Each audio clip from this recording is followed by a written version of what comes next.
Yo guys, welcome back to the channel. I hope everyone's doing fantastic. As the title of this video suggests, this is another great item.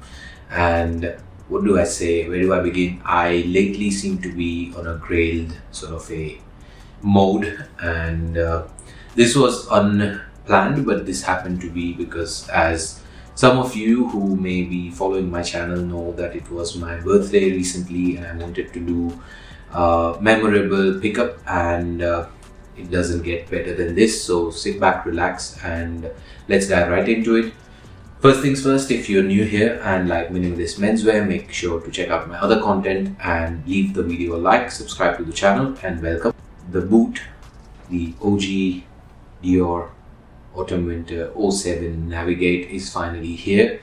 I saw this item on Grailed. I had this in for about a few months, and I just got the other boot, the SLP whites, and I could not justify buying it straight away. But the more I let it ponder, I also got an alternative, which you've seen in my channel. There's a combat boot, which is a great alternative, by the way. It's the closest you can get to it. I have comparison photo, but the Navigate has just been, it's goated in the menswear community. So if you know about, if you follow similar accounts, if you follow Sanjeev, if you follow some other people, this boot is coveted. And I have my own story and my own experience, which I'd love to share with you guys. So for example, I saw this boot a couple of years ago at a friends get together, and these were French people, and a friend of a friend who happened to be from Paris was wearing these boots about 10 years ago. So this boot is just, has been around. It's been here since 2007. So it's almost closing in on 20 years. So like the whites is 10 years already. This is 15, 16 years and counting. It's archived, so one of the best things to do is to get it while you still can and you still have reasonable pairs, like the pair that I copped today, and I'm going to show you.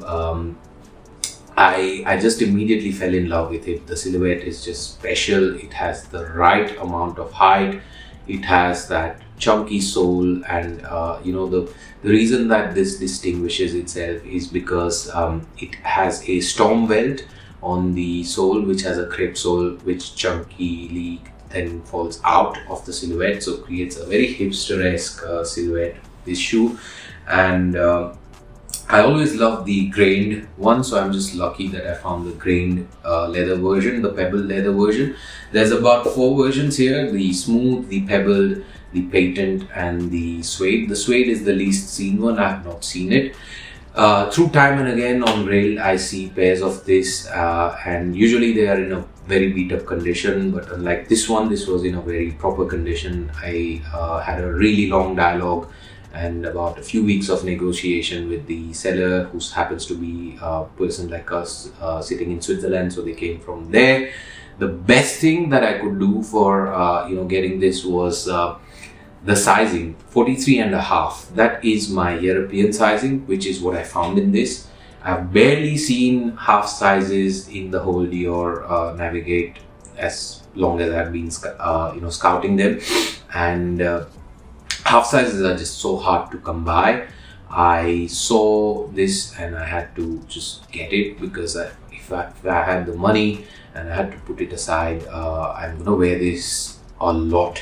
As you can see, this boot is just so versatile. It's the best combat boot that you could design. It's very simplistic, it's very high quality. The leather on this is just ultra soft.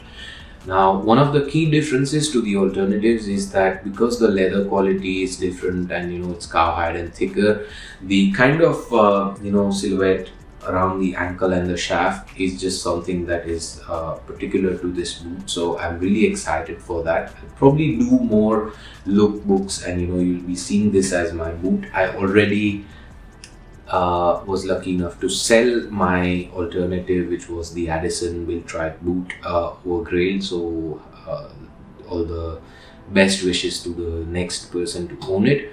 This, I think, is just a piece of beauty. I really think that if you are in the market for a boot like this, or this one in particular, I would say keep an eye out on Grail, because it's almost a long enough time that a few pairs are left in the market, or a few people would be willing to get rid of them. Because initially, if you think about it, people who had the money, or like people who are of the age and the understanding around 2007, 2010s, even 2015s, 10 years from the date of the shoe, have already owned this and probably would not part with this. So if you do see a pair and if you have your heart set on it, if it is in a very nice condition like you see the one that I'm showing today, you can absolutely go for it. I think the money is secured. In the unlikely event that I do change my mind a few years down the line, I always can pass it on to another person and get my money's worth back. I think it's a good thing to know that something that you bought retains value. So that's another thing that I love about this boot. What do I say? I'm incredibly grateful. I'm thankful. It was a lot of money. It's not, by no means, I'm not like super rich or anything, but I decided to lock it in here because I see the value in this. The most important thing that I would want to get into is also the fact that fashion itself, I think, is going to turn a bit more into archive, because everything we see today, it becomes so popularized, and also the fast fashion train just follows it super closely, and then everyone has the same style. This one, or pieces like this, if you find that you love archive pieces, there's a ton of them. You can always go for them because they are gonna just give you the amount of satisfaction that alternatives simply do not. I've tried this with common projects, I've tried this with the SLP wire, and I've tried this with this boot. Ultimately, I've had to go back and source the original item that I fell in love with. So as they say, first love just remains special. I think it's no other way around, especially with shoes. Now, if you ask me with any other item, say an overcoat or like any apparel items or like clothing or accessories, except for shoes, I would not bother doing that, because it does not make that big of a difference. But as a shoe fanatic myself, and as someone who just sees the fact that we are either in our shoes or we are not, so you're in your bed or you're in your shoes, this is a fantastic value proposition if you think about things the way I do.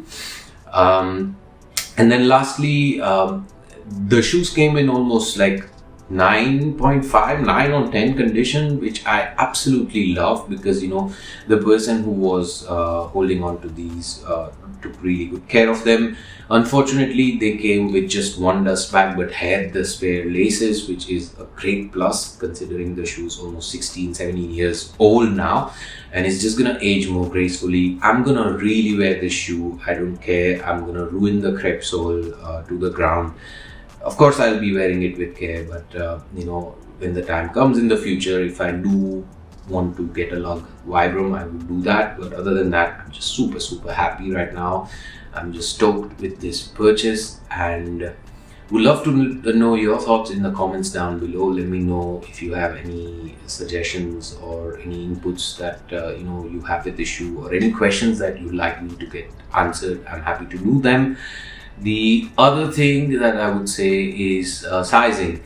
Now, people say that these boots run a bit big and they size down. I went, of course I didn't have too many options, but I went with 43.5.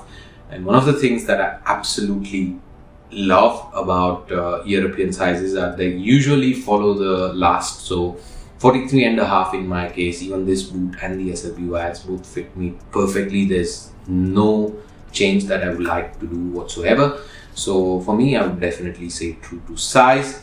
As for the alternatives, however, if you do not find these, I would say that perhaps Addison is a good alternative, but from the first, Lorenzo is maybe a better alternative, because the leather quality is really gonna create the silhouette here, and Addison just has a very thick leather which is gonna take a long time to break in. But from the first seems to be a little bit different to this, but it's kind of giving you the same silhouette. So I would definitely go for that as a premium alternative, and the cheaper one would be Addison. And with that, I think I've covered all the pointers. I hope you're having a great day wherever you are. Until next time, wherever you are, have a good one. Latest. Bye bye.